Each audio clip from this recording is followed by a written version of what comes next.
Start with a very, very emotional headline to start with, which is about Kris Hallenga, who was the founder of Coppafeel. I was lucky enough to meet Kris on a couple of occasions, always overwhelmed by the sense of life and vivaciousness she had, despite the fact that she was facing this breast cancer diagnosis. Very sadly, she's died, Sonia, at the age of 38. Yeah, it's such sad news, but she's somebody who achieved so much in the time that she was alive, and she obviously had to live with this terminal cancer diagnosis for about 15 years, so a really long time. And she used those 15 years to really transform the messaging for young women around breast cancer, because obviously breast cancer is rarer for women in their 20s, but it does happen. Yeah. And I think before Kris, young women weren't so aware of the fact that actually, even in your 20s, you should be checking your breasts. And she set up a charity, that came out of her diagnosis. She was responsible, I think, really for kind of transforming some of that messaging, making it much more accessible to young women, trying to take some of the fear factor out of it. And, you know, I was listening to the radio this morning.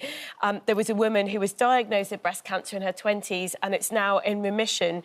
And it's because of the messaging of charities like Kris that she spotted it earlier. So, I mean, what a fantastic life. And I think when you hear about these people who get these diagnoses that are not hopeful, but then instead channel all their energy, like the bowel babe, like Deborah, into trying to make sure that other people spot the symptoms earlier, I just think they're such incredible individuals. Yeah, to turn such a negative subject and make it positive and make a change is incredible. Every now and then, people come along in your life and you just think, how on earth do they do that? Yeah. So for all your viewers now, and I'm not belittling their problems for a moment, just pause and think that this ridiculously young age, this poor woman has died. She's probably achieved more in her lifetime than many of us have gone, double those years. And the proof are in the numbers. I mean, here we are. Last year alone, they sent out 1.4 million texts to people.